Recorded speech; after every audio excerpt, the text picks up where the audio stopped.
Mesdames, Messieurs, bonjour. Nous sommes le 13 octobre de l'an de grâce 2025, au lendemain donc du 12 octobre, jour de l'élection présidentielle au Cameroun. Plus de 8 millions de Camerounais étaient attendus dans les urnes. Ils sont allés donc accomplir leur devoir citoyen. Et aujourd'hui, on décrypte cette journée d'hier avec une femme politique. Elle est une figure emblématique justement de l'UPC. C'est une femme de médias, elle est d'ailleurs pionnière de la presse au Cameroun, et c'est avec beaucoup de plaisir qu'on a souvent pris justement l'habitude de recueillir son point de vue concernant les sujets d'actualité. Ce jour encore, dans cette autre émission, l'entretien avec Henriette Ekwe, nous avons le plaisir, le privilège de l'avoir en face de nous. Madame Henriette Ekwe, bonjour. Bonjour Thierry. Voilà, j'espère que vous allez bien ce matin. Ah, ça va très bien. Vous arrivez comment après tout le remous qu'il y a eu hier? J'ai pas dormi de la nuit parce que je suivais le décompte des voix. Oui. Et ça m'a réconforté. Je me suis couché tard, mais heureuse, bien sûr. Heureuse de quoi concrètement? Heureuse de la victoire, sans appel. Ah, pour vous considérez qu'il y a déjà la victoire? Oui, il y a la victoire. On a vu. Parce qu'on a oublié de couper Internet, dont tout le Cameroun et le monde entier a suivi le décompte des voix par Internet, ce qui conforte et les gens au Cameroun, mais aussi la diaspora, qui a suivi bureau de vote par bureau de vote. C'est-à-dire que la seule chose qu'ils ont oublié, c'est de nous enlever Internet.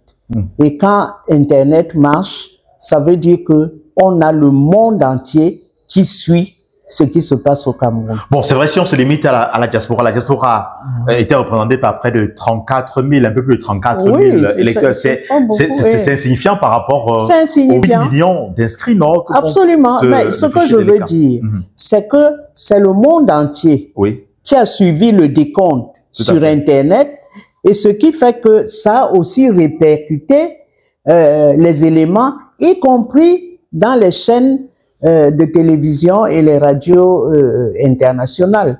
Il n'y a pas meilleure visibilité qu'Internet. Tout à fait. Donc, c'est la chance qu'on a eue qu'ils aient laissé Internet, ce qui nous a permis de suivre dans la plupart des bureaux de vote. Et de savoir que, par exemple, à Douala, Chiroma était largement en tête de tous les décomptes de la ville de Douala. Voilà. Oui, mais est-ce que les simples résultats publiés sur les réseaux sociaux, les médias sociaux, qui sont à la portée de pratiquement tout le monde, suffisent juste pour pouvoir dire que Issa Chiroma a gagné? Parce qu'il fallait attendre quand même le PV sorti des 31 000 bureaux de vote, 31 500 et plus bureaux de vote. Absolument. Et c'est au niveau des PV qui vont trafiquer. Sauf que... Ah, qui vont trafiquer? Ils vont certainement trafiquer. Parce que on a d'abord tenté d'introduire le bulletin du président Biya dans les enveloppes. Le président sortant. Et les votants ont démasqué cette fraude-là, qui consistait à préparer des enveloppes pour que quand tu mets ton Chiroma, on le jette et on retient Biya en disant que tu as voté Biya. Voilà. Donc, c'est sûr, il y aura, puisqu'on a même vu des fraudes en direct, des tentatives de fraude, beaucoup. Il y en a d'autres qu'on n'a pas pu saisir. On a parlé des urnes qui étaient dans des maisons individuelles. Ça, c'est la tactique qu'utilise le régime depuis l'avènement du multipartisme. C'est depuis ce temps-là que les mécanismes de fraude ont été huilés et ont été mis en œuvre pour que le président soit toujours gagnant.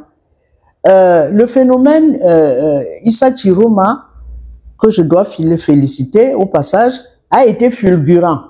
C'est-à-dire que dès qu'il a commencé à faire ses meetings, tout le peuple a choisi Issa. Bien avant la coalition, le peuple a choisi Issa. Et c'est comme ça que Issa n'a pas arrêté de monter. Il n'a pas arrêté de monter. Et pour dire que le peuple camerounais attendait quelqu'un. C'était de l'ordre de ce qu'on a vu en 92 avec le chairman du SDF. Ce qu'on a vu avec Issa a même dépassé ce qu'on a vu en 1992. Est-ce que vous vous attendiez personnellement à ce que y ait cette forme de montée, c'est-à-dire de prise de conscience citoyenne au niveau justement des Camerounais qui sont épris du changement, c'est-à-dire en faveur de Issa? Est-ce que vous attendiez à cela? Je m'y attendais pas tout à fait. Mais ce que Issa a su faire, d'abord Issa, je l'ai déjà dit, était membre de la coordination, membre fondateur de la coordination des partis de l'opposition en 1990-91. Issa a été l'acteur des villes mortes à Garoua, qui a fait respecter les villes mortes, il a fait imprimer des cartons rouges, etc. Il a bloqué Garoua. Donc, il avait en lui beaucoup d'éléments qui constituaient sa personnalité avant le gouvernement. Voilà. Donc, quand il est entré en scène, d'abord, il avait le langage d'un opposant. Il avait l'humilité, parce que Issa est très humble. Il avait l'humilité pour parler aux gens, pour aller vers les gens. Ce qu'il a fait à Bamenda, ce qu'il a fait partout ailleurs, c'est son comportement qui a été exemplaire comme opposant. Ce que nous avons vécu hier, c'est le signe que ce que les nouveaux opposants disaient, c'est-à-dire Kamto et Cabral, du genre, il faut qu'on forme le peuple, etc. Je disais, mais quel peuple? Vous parlez du peuple camerounais qui a été formé dans le feu de la lutte contre les Allemands, la lutte contre le colonialisme français, et c'est de ce peuple-là que vous parlez comme si c'était des petits badauds sans cervelle.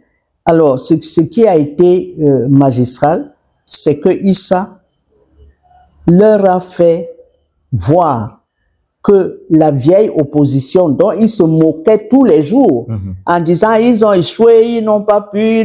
Dès l'entrée en scène de Issa, il les a écrasés. Pourquoi?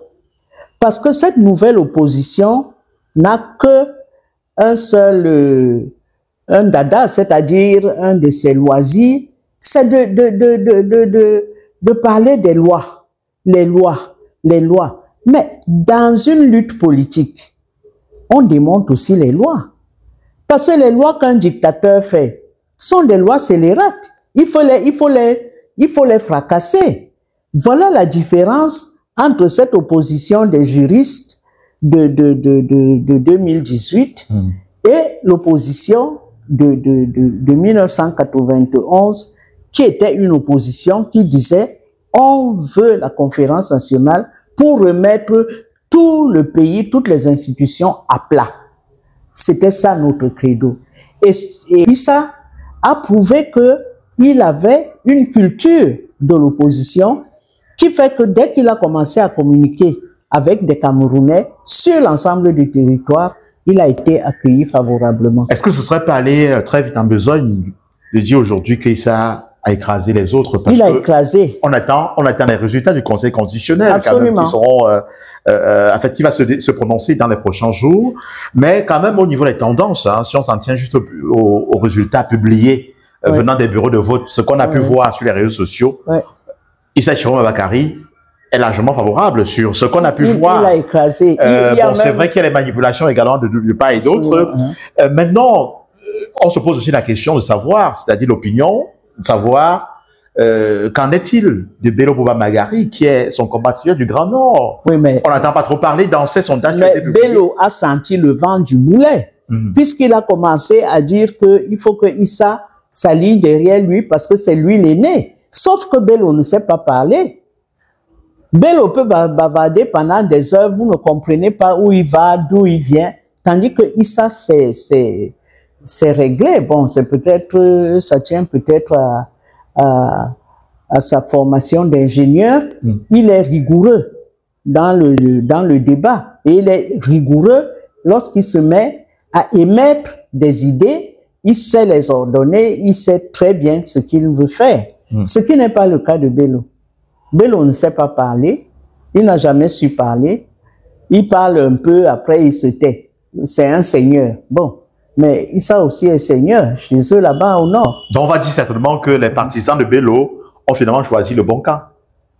Ceux de En Bello. allant se l'allier, allant justement plutôt voter pour Issa. Parce que c'est un résultat publié d'un vainqueur Issa dans le fief même de Bello. Oui, ça veut dire que quand Issa a commencé à monter, les gens qui étaient acquis à Bello ont rejoint le camp de Issa et ils ont massivement voté pour Issa.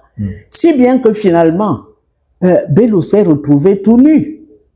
Tout nu. J'ai vu des endroits où il a fait deux voix. Quand Issa faisait 200 voix. Ça veut dire que les gens ont déserté le camp de Issa, de Bello, pour rejoindre le camp de Issa. Voilà. Maintenant, une autre question. Est-ce qu'on peut attendre à ce que Issa Chiroma puisse s'autoproclamer vainqueur de cette élection? On a un peu vu ce qui s'est passé en 2018 avec le professeur Maurice Kamto qui avait estimé avoir gagné ces élections. Est-ce qu'il y a une certaine opinion qui se dit Issa devrait justement se prononcer? Est-ce qu'on peut attendre à ce qu'il le fasse avant le Conseil constitutionnel? Le problème. On a vu un déploiement militaire. Ce que le président... Les forces de défense devant son domicile à Garoua, qui a même suscité quelques émeutes avec les populations de ce côté. Ce qu'il y a, c'est que Moulinex a mis tellement d'ardeur à désigner Issa comme le type à abattre. Et il faut rappeler ce qui s'est passé en 92. C'est-à-dire que le chairman fait un raz-de-marée. Le président prend peur. Qu'est-ce qu'il fait? Il envoie des camions de militaires à Bamenda. On met Bamenda en état de siège. Il n'y a pas de guerre, il n'y a rien. Mais on met les militaires partout.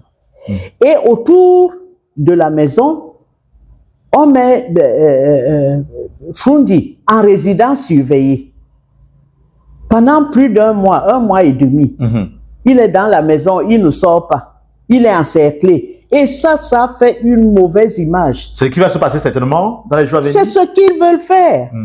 Quand le président, quand le ministre commence à dire « Ah oui, il est allé se cacher là-bas, mais il faut qu'il sache qu'il n'a pas de porte blindée. » Ah bon? Donc vous voulez faire un coup de force?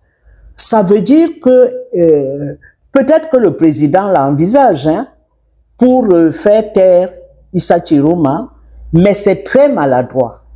Parce qu'aujourd'hui, le développement des nouvelles technologies est tel que on a pu avoir le décompte des votes en direct dans nos lits, dans nos chambres. Quand tu as ta connexion, tu suis tout en direct. Donc, le développement des nouvelles technologies est si fort que quand tu vas tenter de faire ce genre d'opération, plus de 30 ans après, tu vas montrer aux yeux de l'opinion nationale et internationale que vous avez peur.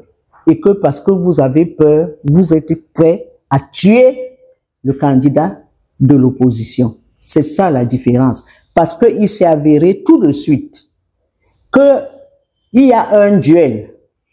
Il n'y a plus les 11 candidats, machin. Non. Il y a un duel entre le président sortant et un opposant qui sort de sa maison, c'est-à-dire Issa Chiroma. Et c'est ce duel-là a écrasé le match. Voilà.